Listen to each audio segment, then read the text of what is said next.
Episode of Kids View. I'm your host Nadia. It's so good to be here with all of you today. Most of you have probably already started school, a new school year, and it's a very exciting time, and there's a lot of stuff going on. Those of you who have started junior high school or middle school are probably experiencing a lot of new things compared to elementary school. Me, for example, I started junior high school this year, and it's completely different in a lot of ways from elementary school. For one, the kids are a lot bigger. And secondly, we're not sitting in one classroom all day.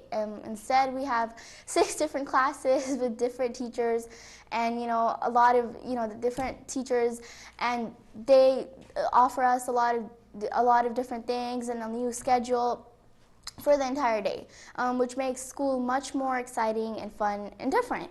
So there are a lot of more different types of classes offered, and students get to pick different electives according to their own interests. And I like working on the computer, video editing and stuff like that. So I'm taking a web design art class, and it's being a lot of fun so far. So it's really, you can get to choose different classes, and so it's been a lot of fun. So with all that in mind, I think let's move on to the topic for the day. And with new schools, new environment, new classes, new people, that means time for new friends. So now you might still be with a lot of kids from your elementary school or previous school, whatever that may be, but there will still be a lot of opportunities to meet new people and make new friends. And I have all my friends from my previous year, but I still made new friends. So with that in mind, I'll start with this quote by our Holy Prophet Muhammad sallallahu alaihi wasallam, and we'll move on from there. So the Holy Prophet sallallahu alaihi wasallam said, "Man is influenced by the faith of his friends. Therefore, be careful of whom you associate with." And that is from Bihar al-Anwar. And remember, this is a live call-in show, so we'd like to hear your thoughts on the topic as well. And our number is on the screen, 925-523-3766. And what do you have to say about friendship and making friends? How important do you think it is to have friends? What type of friends should we have? Do you have any type of tips on how to make friends, and what's the difference between good and bad friends? How can we tell? Should parents be your friends, or should they help you make friends? And or that's just like uncool. So these are a lot of different questions we're going to kind of go over here today. Go through, and hopefully with your help and contribution, we'll have an interesting discussion. So human beings are social beings, and we come into the world programmed to respond and relate to others. And even infants turn their heads in response to the sound of a human voice. Early in life, children begin to interact with children outside the family. For example, at the mosque or Islamic center, in play groups, at preschool programs. And the friendships children have with each other are different than those they have with parents and relatives. Family relationships provide an ease and closeness, but they don't substitute for other relationships. Starting young and continuing through adulthood, friendships are among the most important activities of life. And having good friends and good company builds a foundation for a healthy lifestyle. When we surround ourselves with good company, good people, a good environment, these things help us improve our own characteristics, and we learn from each other. And good friends provide support, comfort, advice, and help. So everyone at every stage in life, at every age, needs good friends and companions. Take a look at our Aimma and our Ahlul Bayt, our prophets. They all had many examples of good friends and companions. For example, Habib ibn Madahir was a close friend of Imam Hussein alayhi salam. Salman Farsi and Abu Zar Ghafari were good friends of the Holy Prophet sallallahu alaihi wasallam. Even our role models in our Aimma had close companions and friends who were with them during times of ease and hardships to support them and comfort them and be there for them in times of need. So what are friends for? Friendships are important in helping children develop emotionally and socially. And they provide a training ground for trying out different ways of relating to others, and And so through interacting with friends, children learn the give and take of social behavior in general. And they learn how to set up rules, how to weigh good and bad choices, and make decisions when faced with different problems. So, they experience fear, anger, aggression, and rejection. They learn how to win, how to lose, what's appropriate, what's not. They learn about social standing and power, who's in, who's out, how to lead and how to follow, what's fair and what's not. So they learn that different people and different situations call for different behaviors, and they come to understand the viewpoints of other people. Friends provide companionship and stimulation for each other, and they find out who they are by comparing themselves to other children. Who's bigger, who's faster, who can add better, who can catch better, and they learn that they're both similar to and different from others. And through friendships and belonging to a group, children improve their sense of self-esteem. And the comfort and support of friends can help children handle troubling times and through different transition times, moving up to a new school, entering adolescence, and dealing with family stress, facing disappointments, and all of that. So friendships are not just a luxury, they are a necessity for healthy and psychological development. And research shows that children with friends have a greater sense of well-being, better self-esteem, and fewer social problems as adults than individuals without friends. So, on the other hand, children with friendship problems are more likely than other children to feel lonely, to be victimized by peers, to have problems adjusting to school, and to engage in deviant behaviors. So, a good friend and a companion is the greatest gift of God. And in hard times, a friend is a protection for a person and support for his heart and the soul. So in this world that is full of hardships and hurdles, presence of a true friend is absolutely necessary for every individual. One who doesn't have any friends will be like a person all alone away from home. And he will not have any way to sympathize with him in the times of need. Our first holy Imam, Imam Ali alayhi salam, says in Bihar al-Anwar that not having friends is like being a stranger in one's own land and being a loner. And just as grown-ups need friends, children too want and need friends. A child by nature needs companions. He cannot be denied this natural need. And there's also a slight difference between a friend and acquaintance. Perhaps a child may have acquaintances but no friends. And sometimes a child selects a friend from his class fellows and the children in his neighborhood. So the cause for picking up a particular person as a friend may not be evident. A friend cannot be forced on anyone, and parents cannot really restrict the child to accept particular persons as friends. So the child must be free to make his own choice of friends, but of course with the support and guidance of parents and family, but this freedom will be with some conditions and restrictions. So the character and conduct of the friends will have to be observed by the parents before they permit the child to pick a friend. And if a child selects a courteous and polite friend, polite friend, he will definitely benefit by picking up his good habits. And on the other hand, if the friend has some bad habits, then naturally the child will take to some of his bad habits the more time they spend with each other. And there are plenty of children and youths fallen into the morass of sin because of indiscreetly selecting bad friends. And the Holy Prophet said, "A man follows the faith, ways, and habits of his friend." Imam Ali, the commander of the faithful, said, "The most fortunate are those who have connections with good people." So this is the reason Islam emphasizes the importance of people to abstain from bad company. And our fourth holy Imam, Zainul Abidin alayhi salam, gave advice to his son, our fifth Imam, Imam Muhammad al-Baqir, about types of friends and types of people and what to look for in people. Imam Zainul Abidin said, "O my son, avoid acquaintance of 5 types of people. Don't be friends with a liar. He will be like a mirage. He will trick you when a thing is far. He will say it is near, and when it is at hand, he will say that it is very far. Don't make a transgressor and sinner your friend, because he might sell you for as low a price, a very low price. So don't make a stingy person your friend who may not help you in times of need. 4. Don't make a brainless person your friend in case he might bring harm to you with his foolishness. It is possible that with all good intentions, he might bring harm to you with his foolish actions accidentally and unknowingly. And 5, don't be friends with those who deprive their family of their rights. Such people who do not have Allah's blessings and are cursed people.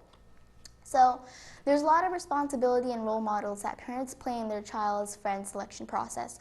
Responsible and thoughtful parents will definitely be concerned with the types of friends their children make. If the parents can provide a good friend to their child, they may have a great contribution to his virtuous future. But this is not such an easy task. The best way is to acquaint the child with what is good and what is not. And when they come to this age of understanding, they should explain to the child defects that might be there in undesirable friends. Parents might keep a watch over the activities of the child and their friends from a distance. And if they find that the friends are good, they must appreciate them. And they should create opportunities for the child to meet such friends.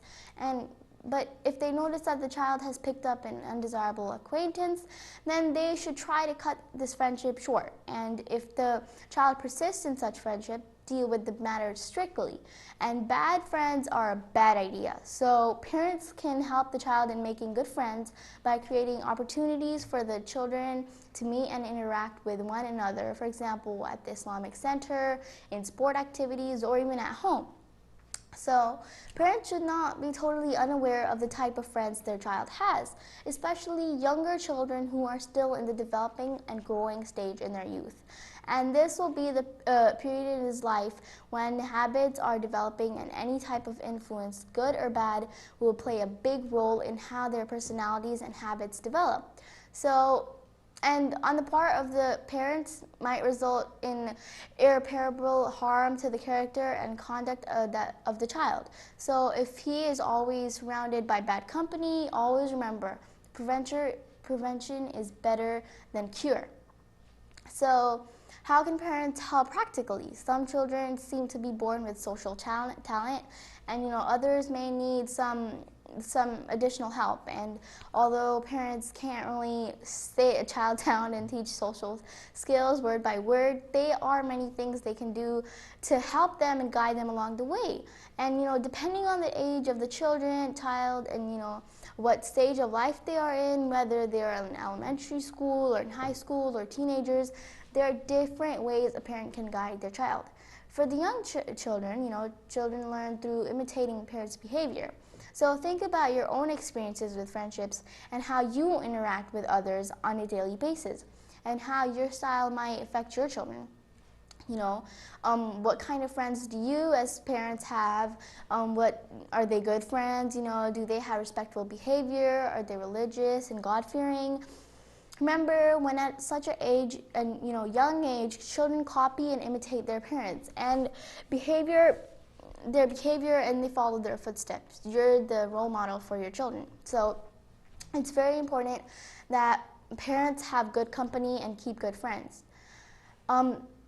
You should also respect your child's social style. Some make friends quickly, some warm up to others more slowly. Don't force your child to make friends. And some children are more social, more outgoing, more verbal, and find it easier to make friends. So some children, however, are a bit more shy and reserved, so not as talkative, and they need some more time making friends and getting used to people. So another thing is that your child needs a lot of real practice. Invite other kids over, set up play groups. For example, children from the Islamic Center, Imam Barga, or Masjid. And these are all wonderful places to meet people and make friends in safe, healthy, and religious environment. You should also make sure your child has play experiences with children of different ages, languages, and backgrounds. So don't expect that younger children will have long-term friendships. Don't force sharing. Expect some conflict, and present toys that children can use together, and put time limits on a game if one child is dominating. So when you see conflict brewing, take a break for a story, a short walk, or juice or snack. And practice with your child by pretending to be different people in social situations, role playing. And for example, what do you do if you wanted to introduce yourself to a new friend or child in your class? And for the child with special needs, developmental, learning, emotional, and help create situations for socializing. And if necessary, invite just one child for a play date and limit the time. So now for school-age children who are in elementary school, for example, there's a lot parents can do to help. And in cases of conflict, listen to and accept your child's feelings about friends, and let your child know you're a support and be a place of comfort for a child, and make sure to listen to them when they come to you and are facing trouble. You should also get more information about the conflict. So before giving any final decisions or statements, make sure to find out all the details and situations from all sides. You should never judge a person just with a little bit of fact. So decide whether and to what degree. So you should get involved, and if best friends are quarreling, let them work it out themselves. If the situation develops into a more serious problem where it is not into the child's control anymore, it is not in the child's, then try to see what you can do to help them in that situation. And if insults are involved, counsel the child on how to behave. And if children gang up on your child, call them names, won't play with them, etc. And talk to them about it. And talk to the teachers and role play situations and different ways of responding. So if a child is being ignored or repeatedly subjected to cruelty, you must step in and make plans involving teachers and other personnel. Examine your own feelings. Do your child's possible conflicts trigger anything that has to do with your behavior or your feelings at home, or with your family or child specifically? And so let's move on to the pre-adolescence stage, and this is around when your child is in middle school or junior high school. When your children are growing and reach the stage of adolescence, it's not an easy and feasible to control and manage or handle them in the same way as when they were younger. So there's a lot more reasoning, discussion, and questions, answers that can happen during the stage. So with some parents find it a bit more challenging compared to before. And in this stage, there are a few things parents can do to work through these issues and prevent problems from getting more serious. So you should set limits and ground rules for spending time with friends, in person and through social media use. Friendships, socializing, and spending time with people is definitely good and healthy, but as long as it's done in it's an appropriate time. And discuss issues such as curfews, money, allowance, family tasks, clothing, and values. In other words, keep communication open at all times. Make sure you are able to comfortably discuss things with your child and they with you. So never shut down the line of communication. Remember, as parents and role models, it is our responsibility to be the best we can be in all ways to support our children in these different stages. So encourage your child to participate in new groups and activities based on their interests. And some children like to participate in sport activities, others are more interested in literature or technology, and find out together what your child's interests are, and then create opportunities for them to participate in those activities. So put popularity in perspective. Some children prefer one or two close friends. Others prefer larger groups. Every child is different. Don't force your child to do something they are not comfortable with. And discussion and working on improving social skills, it develops slowly over time and its own pace. So respect your child's privacy. Let him or her know you will be monitoring social media use and stick to the rules you establish. So there is a lot of peer pressure in social media, and it's hard to monitor everything. So it's important that as a parent, you set down some ground rules about what is allowed and what's not when it comes to making friends, not just in person, but also in the social media site. So you should know your child's friends and their families. This is very important. You should not allow your child to visit other people's homes without knowing about them and who they are. It is extremely crucial that you know exactly where they live. In fact, you should be comfortable with them yourself first before allowing children to visit their homes. With adolescents, parents have less control, but parents should be knowledgeable about their child's friends, and not just friends, but their families as well. So get to know them and remain involved. Before finishing off the topic of friendship for today, I'd just like to briefly mention the use of technology, especially because in today's times, everywhere you go, everyone you see is using some aspect of technology and the internet or social media. So technology, it's a tool just like other tools, it's everywhere. And when it's everywhere, we need to be sure we guide our children to using it properly and with the right guidance. So every tool has its own method of proper use, and as parents we need to provide that guidance for children because it can be very influential and a very powerful tool. So what to do about technology? Parents of kids of all ages need to establish rules, set limits, and monitor use of technology.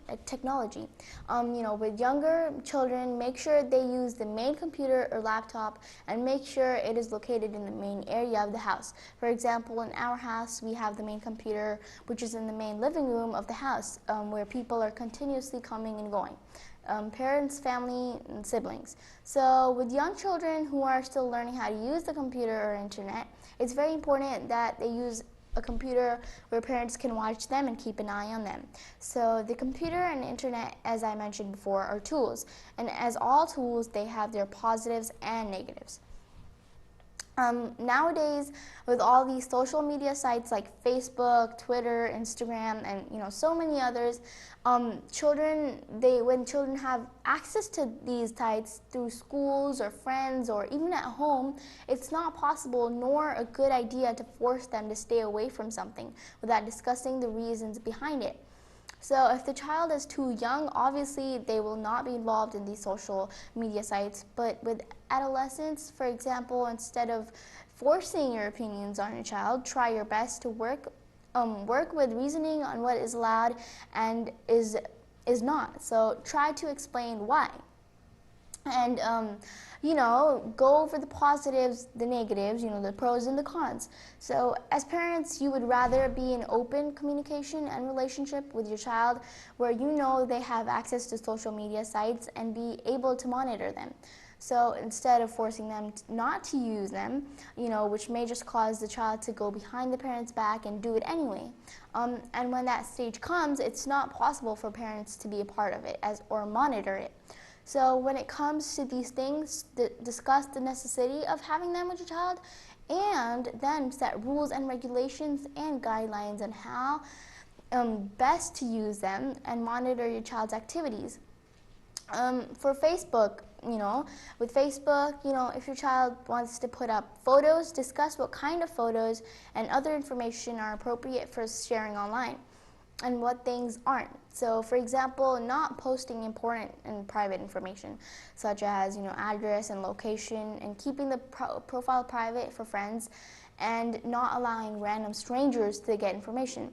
And help kids understand how to make responsible and safe choices about what they post. So explain how or what they put online can be misinterpreted or taken out of context.